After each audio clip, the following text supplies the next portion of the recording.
ನಮಸ್ತೆ ಎಲ್ಲರಿಗೂ. ಇದು ಬಂದು ಗುರುವಾರ ಕಂಟಿನ್ಯೂಷನ್ ಬ್ಲಾಗ್ ಆಗಿರುತ್ತೆ. ಏನಪ್ಪ ಇದು ವಿಡಿಯೋ ಸ್ಟಾರ್ಟ್ ಮಾಡಿದ ತಕ್ಷಣವೇ ಪಾತ್ರೆ ತೊಳೆಯೋದಾಕ್ಬಿಟ್ಟಿದ್ದಾಳೆ ಅಂತ ಅನ್ಕೋತಿರ್ತೀರಾ. ಇದು ಯಾವತ್ತಿಂದು ಅಂತ ಹೇಳಿದ್ರೆ, ಗುರುವಾರ ನಾವು ಹೋಗಿ ಗಾಡಿ ಎಲ್ಲ ಬುಕ್ ಮಾಡಿ ಬಂದ್ವಲ್ಲ ಮನೆಗೆ, ಅವತ್ತಿಂದು ಕಂಟಿನ್ಯೂಷನ್ ಬ್ಲಾಗ್ ಆಗಿರುತ್ತೆ. ನಾವು ಬೆಳಿಗ್ಗೆನೇ ಎಲ್ಲ ಕ್ಲೀನಿಂಗ್ ಕೆಲಸ ಎಲ್ಲ ಮುಗಿಸ್ಕೊಂಡು ಹೋಗಿ ಗಾಡಿ ಎಲ್ಲ ಬುಕ್ ಮಾಡಿ ಬಂದ್ವಿ. ಬಂದಾದಮೇಲೆ ಇನ್ನು ಉಳಿದಿದ್ದು ಎಲ್ಲ ತಿನ್ಕೊಂಡೆಲ್ಲ ಖಾಲಿ ಮಾಡಿದ್ವಲ್ಲ, ಅದೆಲ್ಲ ಪಾತ್ರೆಗಳೆಲ್ಲ ಇತ್ತು. ಮತ್ತು ಮಕ್ಕಳು ಸ್ಕೂಲ್ಗೆ ತೊಗೊಂಡೋಗಿದ್ದು ಲಂಚ್ ಬಾಕ್ಸು, ವಾಟ್ರ್ ಬಾಟಲ್ಲು ಮತ್ತು ಬಿಸಿಬೇಳೆ ಬಾತು, ಟಿಫನ್ ತಿಂದಿದ್ದೆಲ್ಲ ಹಂಗಂಗೆ ಇತ್ತು ಪಾತ್ರೆಗಳು. ಸೊ ಅದರಿಂದ ಅಲ್ಲಿಂದ ಬಂದಿದ್ದ ತಕ್ಷಣವೇ ಎಲ್ಲ ಸ್ವಲ್ಪ ಕ್ಲೀನ್ ಮಾಡ್ಕೊಳ್ಳೋಣ ಇನ್ನು ಮಿಕ್ಕಿದ್ದೆಲ್ಲ ಅಂತ ಹೇಳ್ಬಿಟ್ಟು ಫಸ್ಟು ಬಂದಿದ್ದ ತಕ್ಷಣವೇ ಫ್ರೆಶ್ ಅಪ್ ಆಗಿ, ಯಾಕಂದರೆ ಸಿಕ್ಕಾಪಟ್ಟೆ ಸುತ್ತಿ ಸಾಕಾಗಿತ್ತು. 3 ಗಂಟೆ ಅಷ್ಟೊತ್ತಿಗೆ ಕ್ಯಾಚ್ ಮಾಡಬೇಕು ಅಂತೇಳಿ 3 ಗಂಟೆ ಅಷ್ಟೊತ್ತಿಗೆ ಮಕ್ಕಳನ್ನ ಕರ್ಕೊಂಬಂದು ಆಮೇಲೆ ಸ್ವಲ್ಪ ರೆಸ್ಟ್ ಮಾಡಿದ್ವಿ 5 ಗಂಟೆ ತನಕ. ಸ್ವಲ್ಪ ಕ್ಲೀನಿಂಗ್ ಕೆಲಸಗಳನ್ನೆಲ್ಲ ಮುಗಿಸ್ಕೊಂಡು ಆಮೇಲೆ ನೆಕ್ಸ್ಟು 5 ಗಂಟೆ ಆಗೇ ಹೋಯ್ತು. ಮಕ್ಕಳನ್ನ ಕರ್ಕೊಂಡೋಗಿ ಟ್ಯೂಷನಿಗೆ ಬಿಟ್ಬಿಟ್ಟು ಆಮೇಲೆ ಅಷ್ಟೊತ್ತಿಗೆ ನಾನು ಅಡುಗೆ ಎಲ್ಲ ರೆಡಿ ಮಾಡಿಬಿಟ್ಟು ಇನ್ನೊಂದೇನೋ ಪ್ಲ್ಯಾನ್ ಮಾಡ್ಕೊಂಡಿದ್ವಿ. ಏನಂತ ಹೇಳಿದ್ರೆ, ಫಿಲಿಮ್ಗೆ ಹೋಗೋಣ, ಮೂವಿಗೆ ಹೋಗೋಣ ಅಂತ ಹೇಳ್ಬಿಟ್ಟು. ಶೂ ಫ್ರಮ್ ಶೋ ಅಂತ ಯಾವುದೋ ಮೂವಿ ಬಂದಿದೆಯಲ್ಲ ಇವಾಗ, ಫುಲ್ಲು ಕಾಮಿಡಿ ಆಗೈತೆ, ಚೆನ್ನಾಗೈತೆ ಅಂತ ಹೇಳ್ತಿದ್ರು. ಇದು ಪ್ಲ್ಯಾನಿಂಗ್ ಏನು ಇರಲಿಲ್ಲ ನಮಗೆ, ಸಡನ್ಲಿ ಪ್ಲ್ಯಾನ್ ಆಗಿದ್ದು. ಮಾಮೂಲಿ ನಾವು ರಾಜಾಜಿನಗರ್ ಬ್ರಾಂಚ್ಗೆ ಸುಜುಕಿ ಶೋರೂಮ್ಗೆ ಹೋಗ್ತಿದ್ವಲ್ಲ ಬೆಳಿಗ್ಗೆ, ಆವಾಗ ಪ್ರಸನ್ನ ಥಿಯೇಟ್ರಲ್ಲಿ ನೋಡಿಬಿಟ್ಟು ಹಿಂಗೆ ಅಂತ ಇಬ್ಬರು ಬಾಮೈದ ಇಬ್ಬರು ಮಾತಾಡ್ಕೋತಿದ್ರು. ಆವಾಗ ಸರಿ ಆಯಿತು ಹೋಗೋಣವಾ ಇವತ್ತು ಅಂತ ನಾನಂದೆ. ಸರಿ ಆಯಿತು ಹೋಗೋಣ ಅಂತ ಹೇಳಿದ್ರು. 4:15 ಶೋಗೆ ಹೋಗೋಣ ಅಂತ ಪ್ಲ್ಯಾನ್ ಮಾಡಿದ್ವಿ. ಬಟ್ ಆಗಲೇ ಇಲ್ಲ, ಮಕ್ಕಳು ಟ್ಯೂಷನ್ನೆಲ್ಲ ಹೋಗ್ಬಿಡುತ್ತೆ ಇವತ್ತು ಅಂತ ಹೇಳ್ಬಿಟ್ಟು ಕ್ಯಾನ್ಸಲ್ ಆಯಿತು. ಮತ್ತು 7:15 ಶೋಗೆ ಹೋಗೋಣ ಅಂತ ಮಾಡಿದ್ವಿ. ಆಮೇಲೆ ಹಾಗೆ ಹಿಂಗೆ ಏನೇನೋ ಸ್ವಲ್ಪ ಪ್ರಾಬ್ಲಮ್ಗಳಾಗಿ ಯಾವುದು ಅಡ್ಜಸ್ಟ್ ಆಗಲಿಲ್ಲ ಟೈಮು ನಮಗೆ. ಮತ್ತು ಇನ್ನೊಂದು ಏನಂದರೆ, ಅದು ಬಂದು ಭಾಷೆ ಕುಂದಾಪುರದ ಭಾಷೆ, ಕಾಮಿಡಿಯಾಗಿ ಚೆನ್ನಾಗಿದೆ ಮೂವಿ. ಬಟ್ ಮಕ್ಳಿಗೆ ಅರ್ಥ ಆಗಲ್ಲ. ಏನಕ್ಕೆ ಮಕ್ಕಳನ್ನೆಲ್ಲ ಕರ್ಕೊಂಡು ಬೇಡ ಅಂತ ಹೇಳಿದ್ರು. 7:30 4:15 ಎಲ್ಲ ನನ್ನ ತಮ್ಮನಿಂದನೇ ಪ್ರಾಬ್ಲಮ್ ಆಗಿದ್ದು. ಏನೋ ಕೆಲಸ ಬಂದ್ಬಿಟ್ಟೈತೆ ಅರ್ಜೆಂಟು ಅಂದ್ಬಿಟ್ಟು ಅವನು ಹೊರಟೋದ. ಅವನು ಕೈ ಸಿಕ್ಕಿಲ್ಲ. ಮತ್ತು ಇನ್ನು ನೈಟ್ ಇನ್ನಿರೋದೇ 10:30 ಶೋ. 10:30ಗೆ ನಾವು ಹೊರಡ್ತಿದ್ದೀವಿ ಅಂತ ಅಂದರೆ ಮತ್ತು ಮಕ್ಕಳನ್ನ ಬೇರೆ ಕರ್ಕೊಂಡು ನಿದ್ದೆ ಇಲ್ಲದೇ ಪಾಪ ಅವ್ರಿಗೂ ಮೂವಿ ಅರ್ಥ ಆಗಲ್ಲ, ಏನಿಲ್ಲ, ಕುಂದಾಪುರದ ಭಾಷೆ ಆಗಿರೋದ್ರಿಂದ. ಸೊ ಅದಕ್ಕೆ ನಾವೇನು ಮಾಡಿದ್ವಿ, ಮಕ್ಕಳನ್ನೆಲ್ಲ ಅಮ್ಮಂಗೆ ಹಿಂಸೆ ಮಾಡಿ ಸಾಕಾಯಿತು. ಅಮ್ಮ ಅಂತೂ ನಾನು ಬರಲ್ಲ ಅಂತಲೇ ಹೇಳಿದ್ರು. ಸರಿ ಆಯಿತು ಅಂತ ಹೇಳ್ಬಿಟ್ಟು ಅಮ್ಮನ ಹತ್ರನೇ ಮಕ್ಕಳನ್ನ ಬಿಟ್ಟು ನಾನು, ನಮ್ಮ ಯಜಮಾನ್ರು, ನನ್ನ ತಮ್ಮ 3 ಜನ ಹೋದ್ವಿ ಮೂವಿಗೆ. ಚೆನ್ನಾಗಿತ್ತು ಮೂವಿದು ಯಾವುದು ನಾನು ಕ್ಯಾಪ್ಚರು ಹಾಕಿಲ್ಲ ಇದರಲ್ಲಿ. ಮಕ್ಕಳನ್ನು ಕರ್ಕೊಂಡು ಹೋಗ್ಬೋದಿತ್ತು. ಮತ್ತು ಬೆಳಿಗ್ಗೆಗೆ ಎದ್ದೊಳ್ಬೇಕು, ಸ್ಕೂಲ್ಗೆ ಹೋಗಬೇಕು, ಎದ್ದೊಳೋದಿಲ್ಲ, ಕಣ್ಣೇ ಬಿಡೋದಿಲ್ಲ. ಈಗ ಸ್ವಲ್ಪ ಚಳಿ ಆಗಿರೋದ್ರಿಂದ ಸೊ ಅದಕ್ಕೆ ಬೇಡ ಅಂತೇಳಿ ಅಮ್ಮನ ಹತ್ರ ಬಿಟ್ಟು ಯಾವುದಾದ್ರೂ ಇನ್ನೊಂದು ಸಲ ಹೋಗೋಣ, ಬೇರೆದು ಯಾವುದಾದ್ರೂ ಮಕ್ಕಳು ಮೂವಿಗೆ ಹೋಗೋಣ ಅಂತ ಹೇಳ್ಬಿಟ್ಟು ಮಕ್ಕಳನ್ನಲ್ಲಿ ಬಿಟ್ಟು ಆಮೇಲೆ ನಾವೇ ಹೋದ್ವಿ. ಆಮೇಲೆ ಇನ್ನೊಂದು ಏನಂದರೆ, ಇದು ಬಂದು ಫ್ರಿಜ್ಜು ಕ್ಲೀನ್ ಮಾಡ್ತಾ ಇರೋದು ನಾನಿದು. ಇದು ಬಂದು ಶುಕ್ರವಾರದ್ದು ವೀಡಿಯೋ ಆಗಿರುತ್ತೆ. ಅದು ಗುರುವಾರದ್ದಕ್ಕೆ ಸೇರಿಸ್ಬೋದಿತ್ತು, ಅದು ಅಷ್ಟೇ ಅಲ್ವಾ ಸೇರಿಸ್ಬೋದಿತ್ತು. ಬಟ್ ನಾನು ಸೇರಿಸೋದಕ್ಕೆ ಹೋಗಲಿಲ್ಲ. ಏನಕ್ಕಂದರೆ ಇತ್ತೀಚಿನ ದಿನಗಳಲ್ಲಿ ತುಂಬ ಜನ ಕೇಳ್ತಾನೆ ಇದ್ದಾರೆ, ಏನಕ್ಕೆ ಮೊದಲು ಎಲ್ಲ ಕಡಿಮೆ ಟೈಮ್ಗೆ ಆಗ್ತಿದ್ದೆ, ಇವಾಗ ಸಿಕ್ಕಾಪಟ್ಟೆ ಲಾಂಗ್ ಆಗ್ತಿದೆ ವೀಡಿಯೋ, ಲೆಂತಿ ಆಗ್ತಿದೆ ಅಂತ ಹೇಳ್ಬಿಟ್ಟು. ಸೊ ಅದರಿಂದ ಲೆಂತಿ ಆಗೋದು ಬೇಡ ಅಂತ ಅನ್ನೋದಕ್ಕೋಸ್ಕರ ನಾನು ಅದನ್ನು ಸಪ್ರೇಟ್ ಹಾಕಿ ಇದನ್ನು ಸಪ್ರೇಟ್ ಹಾಕಿದ್ದು. ಇದು ಶುಕ್ರವಾರದ ಜೊತೆಗೆ ಸೇರಿಸ್ಬಿಟ್ಟಿದ್ದೀನಿ. ಶುಕ್ರವಾರ ಬೆಳಿಗ್ಗೆ ಎದ್ದು ಎಲ್ಲ ಕ್ಲೀನಿಕ್ ಕೆಲಸಗಳೆಲ್ಲ ಮುಗಿಸಿ ಮಕ್ಕಳನ್ನೆಲ್ಲ ಸ್ಕೂಲಿಗೆ ಕಳಿಸಿ, ಮತ್ತು ನಂದೇನೋ ಫಂಕ್ಷನ್ ಇತ್ತು, ಎಲ್ಲೋ ಹೋಗೋದಿತ್ತು. ಸೊ ಅದರಿಂದ ಅದು ಟೈಮು ಮಧ್ಯಾಹ್ನ ಅಲ್ವಾ, ಸರಿ ಮಧ್ಯಾಹ್ನದಷ್ಟೋ ತನಕ ಎಷ್ಟಾಗುತ್ತೋ ಅಷ್ಟು ಕೆಲಸನಾದರೂ ಮಾಡ್ಕೊಳ್ಳೋಣ, ಹಬ್ಬದ ಕೆಲಸನ ಅಂತ ಹೇಳ್ಬಿಟ್ಟು ಸದ್ಯಕ್ಕೆ ಮೊನ್ನೆ ದಿನ ಕಬೋರ್ಡ್ ಎಲ್ಲ, ಬೀರು ಎಲ್ಲ ಕ್ಲೀನ್ ಮಾಡಿ, ಪಾಟ್ ಹತ್ರ ಎಲ್ಲ ಪ್ಯಾಸೇಜ್ ಎಲ್ಲ ಕ್ಲೀನ್ ಮಾಡಿಕೊಂಡು ಒಂದು ಕೆಲಸ ಮುಗಿಸ್ಕೊಂಡಿದ್ದೆ. ಇನ್ನು ನೆಕ್ಸ್ಟು ಫ್ರಿಜ್ದೊಂದು ಕ್ಲೀನ್ ಮಾಡಿದ್ರೆ ಎಷ್ಟೋ ಭಾರ ಕಮ್ಮಿ ಆದಂಗೆ. ಸೊ ಅದಕ್ಕೆ ಫ್ರಿಜ್ಜೆಲ್ಲ ಕ್ಲೀನ್ ಮಾಡೋಣ ಅಂತ ಹೇಳ್ಬಿಟ್ಟು ನೀಟಾಗೇ ಇತ್ತು, ಏನು ಜಾಸ್ತಿ ಗಲೀಜಿರಲಿಲ್ಲ. ಈಗ ರೀಸೆಂಟಾಗೆ ಕ್ಲೀನ್ ಮಾಡಿದ್ದು. ಬಟ್ ಅದೇನಾಯಿತು ಅಂತಲೇ ಗೊತ್ತಿಲ್ಲ, ಅವತ್ತು ಸ್ವಲ್ಪ ಸಾಂಬಾರೆಲ್ಲ ಚೆಲ್ಲೋಗಿ ಫ್ರಿಜ್ಜಲ್ಲಿ ಕ್ಲೀನ್ ಮಾಡ್ಕೊಳ್ಳೋದಕ್ಕೆ ಟೈಮ್ ಇಲ್ಲದೆ ಅದೇ ಸ್ವಲ್ಪ ಪ್ರಾಬ್ಲಮ್ ಆಗಿದ್ದು. ಇವಾಗ ಸ್ವಲ್ಪ ಏನು ಜಾಸ್ತಿ ಗಲೀಜಾಗಿರಲಿಲ್ಲ, ನೀಟಾಗೇ ಇತ್ತು. ಸ್ವಲ್ಪ ಇದಾಗಿತ್ತು ಅಷ್ಟೇ. ಸಾಂಬಾರು ಚೆಲ್ಲಿದ್ದು ನೋಡ್ತಾ ಇರ್ಬೋದು ನೀವೇ, ಸಾಂಬಾರು ಚೆಲ್ಲಿರೋದು ಇದೆಲ್ಲ. ಬೇರೆ ಥರ ಏನಾದರೂ ಗಲೀಜಿತ್ತು ಅಂದರೆ ಎಷ್ಟು ಉಜ್ಜಿದ್ರೂ ಹೋಗ್ತಾನೆ ಇರಲಿಲ್ಲ. ಅದು ಸಾಂಬಾರು ಕಲೆ ಆಗಿರೋದ್ರಿಂದ ಸ್ವಲ್ಪ ಇದನ್ನು ಪಾತ್ರೆ ತೊಳೆಯೋದು ಬರುತ್ತಲ್ವ ನಾರು, ಅದರಿಂದ ಸ್ವಲ್ಪ ತಿಕ್ಕಿದ್ದಕ್ಕೆ ಎಲ್ಲ ನೀಟಾಗಿ ಹೋಯ್ತು. ಎಲ್ಲ ನೀಟಾಗಿ ಕ್ಲೀನ್ ಮಾಡಿಕೊಂಡು ಎಲ್ಲ ಪೂರ್ತಿ ತೆಗೆದುಬಿಡ್ತೀನಿ ನಾನು. ಫ್ರಿಜ್ ಒಳಗಡೆ ಇರೋದೆಲ್ಲ ನೀಟಾಗಿ ತೆಗೆದು ಎಲ್ಲ ವಾಶ್ ಮಾಡಿ ನಾನು ಆರೋಕ್ಕೆ ಆಚೆ ಇಟ್ಟಿದ್ದೆ. ಅದೆಲ್ಲ ಆರೋಕ್ಕೆ ಇಟ್ಬಿಟ್ಟು ಆಮೇಲೆ ಫ್ರಿಜ್ಜೆಲ್ಲ ಕ್ಲೀನ್ ಮಾಡಿದೆ. ನಾನು ಅಮ್ಮಂಗೆ ಹಂಗೂ ಹೇಳಿದ್ದೆ, ಅಮ್ಮನ ನಮ್ಮ ಮನೆಗೆ ಒಂದಿನ ಬಂದು ಸ್ವಲ್ಪ ಎಲ್ಪ್ ಮಾಡಮ್ಮ ಅಂತ ಹೇಳಿದ್ದೆ. ಅವ್ರ ಮನೆ ಫ್ರಿಜ್ ಕ್ಲೀನ್ ಮಾಡಬೇಕಾದ್ರೆ ಹೇಳಿದ್ದೆ, ಆಯಿತು ಅಂತ ಹೇಳಿತ್ತು ಅಮ್ಮ. ನಾ ಸರಿ ಆಯಿತು ಅಂದ್ಬಿಟ್ಟು ಇನ್ನು ಅವರೆಲ್ಲಿ ಬರೋಕ್ಕೆ ಟೈಮೇ ಸಾಕಾಗ್ತಾ ಇಲ್ಲ, ಅದಕ್ಕೆ ಬಿಡು ನಾನು ಮನೇಲಿ ಇತ್ಕೊಂಡು ಏನಕ್ಕೆ ಪಾಪ ಅವ್ರನ್ನ ಕರೆಯೋದು ಅಂತ ಹೇಳ್ಬಿಟ್ಟು ಫ್ರಿಜ್ಜೆಲ್ಲ ಕ್ಲೀನ್ ಮಾಡಿಬಿಟ್ಟು ಆಮೇಲೆ ಸ್ನಾನ ಮಾಡಿದೆ. ಸ್ನಾನ ಮಾಡಿಬಿಟ್ಟು ಫಂಕ್ಷನ್ಗೆ ಹೊರಡೋಣ ಅಂತ ಹೇಳ್ಬಿಟ್ಟು ಹೊರಟೆ. ಫಂಕ್ಷನ್ನು ಅಂತ ಅಂದರೆ ಒಂದು ತಿಥಿ, ಇದು ಫಂಕ್ಷನ್ ಇತ್ತು, ತಿಂಗಳು ತಿಥಿದು. ಅದು ಬಂದು ನಾನು ಹೇಳಿದ್ದೀನಿ ಲಾಸ್ಟ್ ವೀಡಿಯೋದಲ್ಲಿ, ಅತ್ತೆ ಮತ್ತು ಅಳಿಯ ಇಬ್ಬರು ಒಂದೊಂದು ದಿನ ಗ್ಯಾಪಲ್ಲೇ ಹಾರ್ಟ್ ಅಟ್ಯಾಕ್ ಆಗಿ ತೀರೋಗಿದ್ದು ಹೇಳಿದ್ದೆ ನಾನು. ಬಟ್ 11 ದಿನದ ತಿಥಿಗೆ ನಾವು ಹೋಗಿರಲಿಲ್ಲ, ಊರಲ್ಲಿ ತಿಥಿ ಮಾಡಿದ್ದಿದ್ದು, ನಾವು ಅವಾಗ ಹೋಗಿರಲಿಲ್ಲ. ಊರಲ್ಲೇ ಇದ್ದಾರಲ್ವ ಹೋಗ್ತಾರೆ ಅಂತ ಹೇಳ್ಬಿಟ್ಟು, ಅಲ್ಲೇ ಪಕ್ಕ ಮನೆ ಅಲ್ವ, ರಿಲೇಷನ್ ಬೇರೆ, ಹೋಗ್ತಾರೆ ಅಂತ ಹೇಳ್ಬಿಟ್ಟು ನಾವೇ ಸುಮ್ಮನಾದ್ವಿ. ಈಗ ಮತ್ತೆ ಭಾನುವಾರ ಇಲ್ಲಿ ಬೆಂಗಳೂರಲ್ಲಿ ಅಳಿಯಿಂದು ತಿಥಿ ಇರೋದು, ತಿಂಗಳು ತಿಥಿ. ಇದರಲ್ಲಿ ಭಾನುವಾರ ಬಂದು ಇದರಲ್ಲಿ ಊರಲ್ಲೇ ಇರೋದು. ಊರಲ್ಲಿ ನಾವು ಇದು ಹೋಗ್ತೀವಿ, ಬೆಂಗಳೂರಿಗೆ ಬರೋದಕ್ಕಾಗಲ್ಲ, ನೀವೇ ಯಾರಾದರೂ ಹೋಗಿ ಅಂತ ಊರಲ್ಲಿ ಅತ್ತೆ ಮಾವ ಹೇಳಿದ್ರು.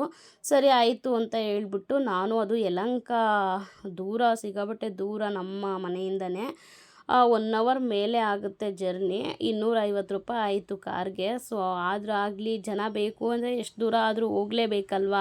ಸೊ ಅದರಿಂದ ಹೋಗೋಣ ಅಂತ ಹೇಳ್ಬಿಟ್ಟು ನಾನು ಒಬ್ಬಳೇ ಹೋಗಿದ್ದು. ಯಜಮಾನ್ರು ಹಿಂದಿನ ದಿನ ಗುರುವಾರ ರಜಾ ಹಾಕಿದ್ರಿಂದ ಅವ್ರಿಗೂ ರಜಾ ಸಿಕ್ಕಿರಲಿಲ್ಲ. ರಜಾ ಸಿಕ್ಕಿದ್ದಿದ್ರೆ ಚೆನ್ನಾಗಿರ್ತಿತ್ತು, ಬಟ್ ಅವರು ಇರಲಿಲ್ಲ, ನಾನು ಒಬ್ಬಳೇ ಹೋಗಿದ್ದು. ಹೋಗಿ ಅಲ್ಲೆಲ್ಲ ಮುಗಿಸ್ಕೊಂಡು, ನನಗಲ್ಲಿ ಜಾಸ್ತಿ ಕಂಫರ್ಟಬಲ್ ಸಿಕ್ಕಿಲ್ಲ ಅಲ್ಲಿ ವೀಡಿಯೋ ಮಾಡೋದಕ್ಕೆ. ನಾನು ಅದಕ್ಕೆ ಯಾವುದು ವೀಡಿಯೋ ಮಾಡ್ಕೊಳ್ಳೋದಕ್ಕೆ ಹೋಗಲಿಲ್ಲ. ಊಟ ಎಲ್ಲ ನಾನ್ ವೆಜ್ ಊಟ, ಮಟನ್ ಸಾಂಬಾರು, ಚಿಲ್ಲಿ ಚಿಕನ್ನು, ಮೊಟ್ಟೆ ಮತ್ತು ಬೋಟಿ ಗೊಜ್ಜು. ಊಟ ಮಾತ್ರ ಸಿಕ್ಕಾಪಟ್ಟೆ ಚೆನ್ನಾಗಿತ್ತು, ಚೆನ್ನಾಗಿ ಮಾಡಿಸಿದ್ರು ಮಾತ್ರ ಊಟನ. ಊಟ ಎಲ್ಲ ಮಾಡಿಕೊಂಡು ಮತ್ತೆ ಆ ಕಡೆಯಿಂದ ಬರಬೇಕಿದ್ರೆ ಆಟೋನೇ ಬುಕ್ ಮಾಡ್ಕೊಂಡು ಬಂದುಬಿಟ್ಟೆ. ಇನ್ನೇನು ಗೊತ್ತಾಗಲ್ಲ, ಅಲ್ಲಿ 2-3 ಬಸ್ ಹತ್ತು ಇಳಿದು ಮಾಡಬೇಕು. ನಾನು ಬೇರೆ 3 ಗಂಟೆ ಅಷ್ಟೊತ್ತಿಗೆ ಮಕ್ಳನ್ನ ಕರ್ಕೊಬರೋಕ್ಕೆ ಎಲ್ಲೋದ್ರೂ ನಾನು 3 ಗಂಟೆ ಅಷ್ಟೊತ್ತಿಗೆ ಮನೆಗೆ ಬರಬೇಕು, ಅದೊಂದು ಪ್ರಾಬ್ಲಮ್ ಅಲ್ವ ನನಗೆ. ಸೊ ಅದರಿಂದ ಬೇಗ ಹೋಗೋಣ ಅಂತ ಹೇಳ್ಬಿಟ್ಟು ಆಟೋನೇ ಬುಕ್ ಮಾಡ್ಕೊಂಡು ಬಂದೆ. ಅಷ್ಟೊತ್ತಿಗೆ ಹಂಗೂ 3:30 ಆಗೇ ಹೋಯ್ತು. ನನ್ನ ತಮ್ಮನೇ ಪಾಪ ಕರ್ಕೊಂಬಂದು ಇಟ್ಕೊಂಡಿದ್ದ. ಆಮೇಲೆ ಅವನೇ ಟ್ಯೂಷನ್ಗೂ ಕರ್ಕೊಂಡೋಗಿ ಬಿಟ್ಟಿದ್ದ. ಅಲ್ಲೇ ಅಮ್ಮನ ಮನೇಲೇ ಇದ್ದರು ಮಕ್ಕಳು. ನಾನು ಬಂದ್ರೂ ಇಲ್ಲಿ ಕರ್ಕೊಂಬಂದಿರಲಿಲ್ಲ. ಆಮೇಲೆ ನೆಕ್ಸ್ಟು 7 ಗಂಟೆಗೆ ನಾನೇ ಹೋಗಿ ಟ್ಯೂಷನಿಂದ ಕರ್ಕೊಂಡು ಬಂದು ಏನು ಮಾಡೋದು ಅಡುಗೆ ಗೊತ್ತಿರೋ ಎಲ್ಲ ಹೆಣ್ಮಕ್ಳಿಗೂ ಇದಿರೋದೇನೆ ಪ್ರಾಬ್ಲಮ್ಮು. ಬೆಳಿಗ್ಗೆ ಆದರೆ ಏನು ನಾಷ್ಟ, ಮಧ್ಯಾಹ್ನ ಆದರೆ ಏನು ಅಡುಗೆ, ನೈಟ್ ಏನು ಮಾಡೋದು ಅನ್ನೋದೇ ಟೆನ್ಷನ್ನು. ಸೊ ಅದರಿಂದ ನನಗೂ ಒಂಥರ ಅದೇ ಒಂದು ಟೆನ್ಷನ್ನು, ಏನು ಮಾಡೋದು ಅಂತ ತಲೆ ಕೆಡಿಸ್ಕೊಂಡು ಕೂತಿದ್ದೆ. ಸರಿ ಲೈಟಾಗಿ ಉಪ್ಪಿಟ್ಟು ಮಾಡಿಬಿಡೋಣ, ಚೆನ್ನಾಗಿರುತ್ತೆ, ಎಲ್ಲರೂ ತಿಂತಾರೆ ಉಪ್ಪಿಟ್ಟು. ನನ್ನ ಮೈದಾ ಇದ್ದಾಗ ಮಾತ್ರ ಸ್ವಲ್ಪ ತಿನ್ನೋಕೆ ಇದು ಮಾಡ್ತಿದ್ರು, ಅವ್ರು ಬಿಟ್ಟರೆ ಇನ್ನೇನು ನಾವಲ್ವಾ, ಇನ್ನೇನು ತಿನ್ಕೊಳ್ಳೋಣ ಬಿಡು ಒಂದು ಟೈಮ್ಗೆ ಅಂತ ಹೇಳ್ಬಿಟ್ಟು ವೆಜಿಟೇಬಲ್ಸು ಮತ್ತು ಕಾಯಿ ತುರಿ ಮತ್ತು ಒಂದು ಥರ ಸ್ವಲ್ಪ ಡಿಫ್ರೆಂಟಾಗೇ ಮಾಡಿದ್ದೀನಿ ಇವತ್ತು. ಅದರದ್ದು ರೆಸಿಪಿನೂ ವೀಡಿಯೋನೂ ನಾನು ಅಪ್ಲೋಡ್ ಮಾಡ್ತೀನಿ ಇಷ್ಟರಲ್ಲೇ, ಅದನ್ನು ವೀಡಿಯೋ ಮಾಡ್ಕೊಂಡಿದ್ದೀನಿ. ಆಮೇಲೆ ನೆಕ್ಸ್ಟು ನಮ್ಮ ಯಜಮಾನ್ರು ಸುಮ್ಮನೆ ತಮಾಷೆಗೆ ರೇಗಿಸ್ತಿದ್ರು, ನೀನು ಮಾತ್ರ ಹೋಗಿ ಅಲ್ಲಿ ನಾನ್ ವೆಜ್ ಎಲ್ಲ ತಿನ್ಕೊಂಬಂದಿದ್ಯಾ ಗಂಡ ಮಕ್ಕಳನ್ನೆಲ್ಲ ಬಿಟ್ಟು, ಹಂಗೆ ಹಿಂಗೆ ಅಂತ ರೇಗಿಸ್ತಿದ್ರು. ಸರಿ ಆಯಿತು ಬಿಡಿ ಅಂತ ಹೇಳ್ಬಿಟ್ಟು ಏನು ಮಾಡಿದೆ, ಹಂಗೆ ಬರ್ತಾ ನಾನ್ ವೆಜ್ ತೊಗೊಂಬಂದಿದ್ದೆ, ಅದನ್ನು ಮಾಡಿಬಿಡೋಣ ಅಂತ ಹೇಳ್ಬಿಟ್ಟು, ಇನ್ನೇನು ಉಪ್ಪಿಟ್ಟು ಮಾಡಿದ್ದೆ ಅಲ್ವಾ, ಕಬಾಬ್ ಮಾಡಿಬಿಡೋಣ ಅಂತ ಹೇಳ್ಬಿಟ್ಟು ಕಬಾಬ್ಗೆಲ್ಲ ಕಲಿಸ್ಕೊಂಡು ಮಾಡಿದೆ. ಇವಾಗೆಲ್ಲ ಕಬಾಬ್ ಪೌಡ್ರೆಲ್ಲ ಪ್ಯಾಕೆಟಲ್ಲಿ ಇಷ್ಟಿಷ್ಟೇ ಬರುತ್ತೆ. ಸೊ ಅದರಿಂದ ನಾನು ಸ್ವಲ್ಪ ಕಾರ್ನ್ಫ್ಲೋರು, ಚಿಲ್ಲಿ ಪೌಡ್ರು ಜೊತೆಗೆ ಹಾಕಿ ಕಲಿಸ್ಕೊಂಡು ಚಿಕನ್ ಎಲ್ಲ ಕಲಸಿ ಇಟ್ಟಿದ್ದೆ. ಬಿಸಿ ಇದ್ದಾಗಲೇ ಊಟ ಮಾಡಿಬಿಟ್ರೆ ಸರಿ ಅದು ಉಪ್ಪಿಟ್ಟು, ಆಮೇಲೆ ಚೆನ್ನಾಗಿರಲ್ಲ ಅಂತ ಹೇಳ್ಬಿಟ್ಟು ನಾನು ಇವತ್ತು ನಮ್ಮ ಯಜಮಾನ್ರನ್ನ ಕಾಯೋದಕ್ಕೆ ಹೋಗಿಲ್ಲ, ನಾನೇ ಊಟ ಮಾಡ್ಕೊಬಿಟ್ಟೆ. ಮಕ್ಳ ಜೊತೇಲಿ ಕಬಾಬ್ ತಿಂದುಬಿಟ್ಟು ಉಪ್ಪಿಟ್ಟು ತಿಂದುಬಿಟ್ಟು ಊಟ ಮಾಡ್ಕೊಂಬಿಟ್ಟೆ. ಆಮೇಲೆ ನಮ್ಮ ಯಜಮಾನ್ರು ಬಂದಮೇಲೆ ಹಾಕ್ಕೊಟ್ಟೆ.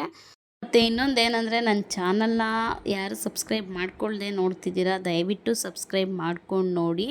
ಇನ್ನೂ ಒಳ್ಳೊಳ್ಳೆ ವೀಡಿಯೋಸ್ಗಳನ್ನ ಹಾಕೋದಕ್ಕೆ ಟ್ರೈ ಮಾಡ್ತೀನಿ. ಇದಿಷ್ಟು ಇವತ್ತಿನ ವೀಡಿಯೋ ಆಗಿತ್ತು. ಮತ್ತೆ ನಾಳೆ ವೀಡಿಯೋದಲ್ಲಿ ಭೇಟಿಯಾಗೋಣ. Thank you for watching.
ಎಷ್ಟು ಚೆನ್ನಾಗಿ ಹೇಳ್ತಾಳೆ ಅಂತ ಅಂದರೆ ನೀವೇ ನೋಡಿರ್ಬೋದು ಇವಾಗ. ಮತ್ತು ಇನ್ನೊಂದು ನನ್ನ ಮಗನಿಗೂ ಬರುತ್ತೆ, ಬಟ್ ಬಾಯಿ ಒಂದು ಮಾತ್ರ ಕುಣಿಸ್ತಾನೆ ಅವನು. ಮತ್ತು ಇನ್ನೊಂದು ಏನಂದರೆ ಇಷ್ಟೆಲ್ಲ ಮುಗಿಸ್ಕೊಂಡು ಶುಕ್ರವಾರ ಲಾಸ್ಟಲ್ಲಿ ನನಗೆ ಗೊತ್ತಲ್ಲ, ಧಾರಾವಾಹಿ 7 ಗಂಟೆಯಿಂದನೇ ಶುರು ಮಾಡಿಬಿಡ್ತೀನಿ. ಅದು ಇಂಟ್ರೆಸ್ಟ್ ಇದ್ದರೆ ನೋಡ್ತೀನಿ, ಇಲ್ಲಾಂದರೆ ಜಾಸ್ತಿ ನೋಡೋದಕ್ಕೂ ಹೋಗಲ್ಲ ಇತ್ತೀಚಿನ ದಿನಗಳಲ್ಲಿ. ಇದು ರಾಮಾಚಾರಿ ಇವತ್ತು ಸಿಕ್ಕಾಪಟ್ಟೆ ಇಂಟ್ರೆಸ್ಟಿಂಗ್ ಆಗಿತ್ತು. ಸೊ ಅದಕ್ಕೆ ಕೂತಿದ್ವಿ. ಮಕ್ಕಳು ಕೂಡ ಮಲ್ಕೊಳ್ಳೇ ಇಲ್ಲ. ಇವತ್ತು ನಾನು ನೋಡ್ತೀನಿ ಅಂತ ನನ್ನ ಜೊತೆಲಿ ಕೂತ್ಕೊಂಡು ನೋಡಿದ್ರು ಇವತ್ತು ಧಾರಾವಾಹಿನ. ನನಗೇನಾದರೂ ಇಂಟ್ರೆಸ್ಟ್ ಇತ್ತು ಅಂದರೆ ಧಾರಾವಾಹಿನ ಅರ್ಧ ನೋಡ್ಕೊತೀನಿ, ಅರ್ಧ ಕೆಲಸ ಮಾಡ್ಕೋತೀನಿ. ಈ ಥರ ಮೇಂಟೈನ್ ಮಾಡ್ತೀನಿ. ನಂತರನೇ ನೀವು ಯಾರಾದರೂ ಇದ್ದರೆ ನನಗೆ ಕಮೆಂಟ್ ಬಾಕ್ಸಲ್ಲಿ ಕಮೆಂಟ್ ತಿಳಿಸಿ. ಇದಿಷ್ಟು ಇವತ್ತಿನ ವಿಡಿಯೋ ಆಗಿತ್ತು. ಮತ್ತೆ ನಾಳೆ ವಿಡಿಯೋದಲ್ಲಿ ಭೇಟಿ ಆಗೋಣ. Thank you for watching.